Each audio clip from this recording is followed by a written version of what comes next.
Hello, this is Beth, and this is a Froud's Fairy Oracle video, and we're going back to card number 3, the Guardian at the Gate, because I missed it. I was looking for it for a friend, and I'm like, I can't find it. I'm like, oops, sorry, I missed that one. So we're going to remedy that. If you notice that I have missed one, let me know. Because these all kind of look that have similarities, and they can get kind of confusing at times. Excuse me.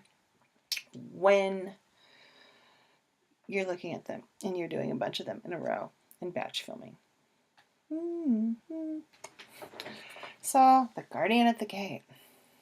He is a boundary keeper. He guards the borderlands of the realms. He'll either let you in or he won't. And when I say he, I'm kind of just picking it. He or she out. It could be a she. It's probably more like an it than an actual gender. But it's so it. Cold, I guess, would be a good word for it. Cold. It is so cold when it comes to something like this, because it's not an it, it's an entity. It's pretty much genderless, but calling it it's not quite correct, or they would probably be better, because it's probably more, you get a lot of hive mind going on with this point in time with this deck, with the Guardians of the Gates and kind of stuff, singers.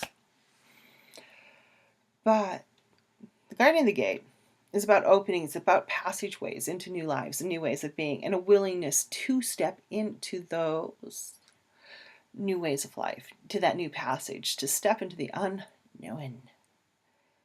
It also facilitates passages to the other realms. So if you're looking at working with fairy or angelic creatures, that kind of stuff, this is also a really good card to use to pull yourself into those other realms and get in touch with them. And it's also very heart-centered. This gate is listening to your heart and what your heart wants, not necessarily what your mind is telling you your heart wants. It's tapping into that heart energy and into your mystical empowerment. Because there is an aspect of this card where if you're not ready for something, it will block you. It will stop you in your tracks and be like, you're not ready. You're not going through this gate yet. Because it's not permanently open. If you're not ready to dive into it, it's not going to let you through. It's as simple as that. But if you are ready, it's going to be brilliant. It's something very important to recognize, that when you are working with the Guardian of the Gate,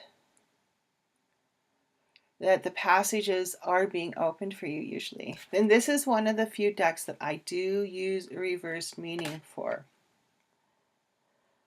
Just for the fact that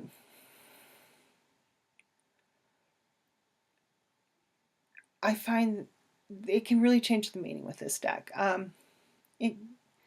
Tarot, I've never read reversed. I may take note if you have a lot of reversed in your reading, but for the most part, I just have never felt it in tarot or other oracle cards. But this deck, a lot of times, like if it's reversed, if I pull it for myself or a client, I'll just like take note of it, and then it showed up right and activate it for them a lot of times, depending on what it is.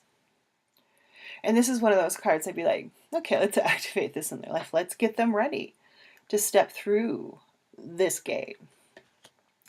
And you're not gonna, once you step into this gate, it's not going to be the same. The singers and this kind of stuff are very, very transformational, and as far as how they change your life. Stepping into the Guardian of the Gate is going to be a game changer for you. It will create a different life for you. which, depending on how you want to use that life, it could just be absolutely brilliant. So go for the brilliant. Go listen to that heart song. Tap into the gate and let it just be what it needs to be for you, and be ready for it. Be willing. And a lot of times when you can't get through that gate, it's kind of like you feel like, I think resistance comes in because you're not ready. There's something that's still you're not ready to deal with, maybe, or not ready to fully embrace. Just really depends on the situation. It could be usually in this kind of stuff, it's not one single thing that's really holding you back. It's usually not a multitude, several things. And one thing may be stronger than something else that's holding you back from stepping into that gate. But usually when it's feeling blocked, or you can't get through this gate, the Guardian's like, no, you're not ready. Or you're not listening to your heart song. You're listening to just simply what you want. And it's not truly what you want. I know I've done that before. You're like, oh, this is so what I think I want. And I say I think I want because the time I'm like, it's what I want. Oh, it's gonna just, and it never happens, and it never gets off the ground, or I just keep putting it off. And that's how the Guardian works. Guardian the Gate's like, yeah, you just really don't want this, so I'm not gonna give it to you.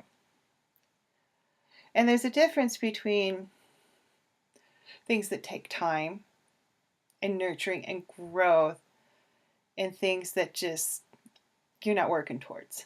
If you're not actively working towards it, and you do a lot of like, oh, I'm going to think about it, and then maybe I'll do it tomorrow. Oh, maybe I'll do it the next day. Oh, next week, next month. Really take a look at if you want that. And alternatively, too, you can want something and have it not work out.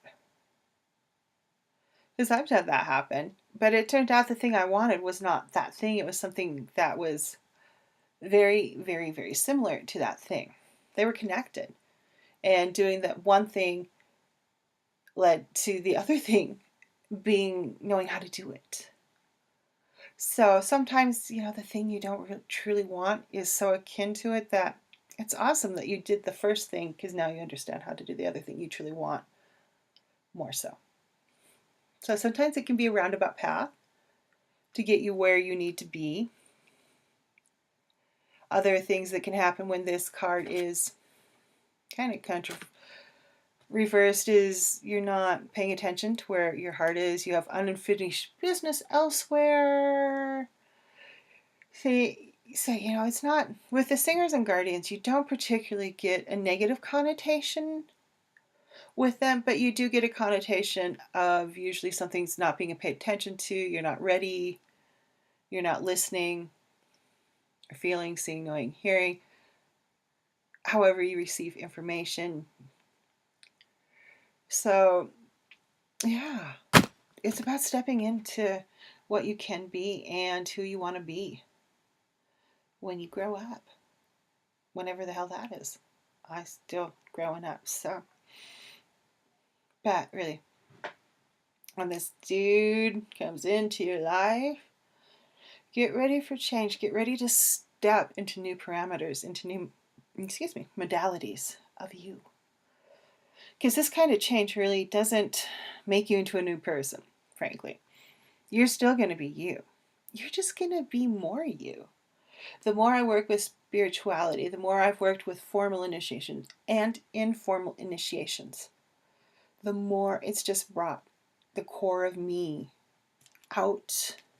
And that's really part of what the gate does. It makes you feel safe enough that you can become more you. You can become that soul you and have it shine out. So, yeah, that is the Guardian of the Gate.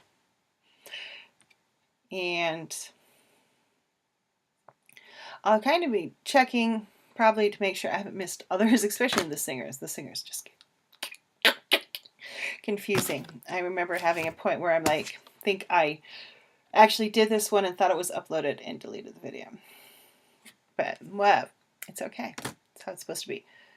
Trying to get back onto track with the Froud's Fairy Oracle. That was one of the things that kind of went out the window this year when life got super extra busy. And now I have a bit more space. Still busy. And not in a making busy kind of way. But still busy. Please feel free to book a reading if you want to. Links are down below. Or just bounce on over and visit me in some places. There's a ton of light language. Well, not a ton.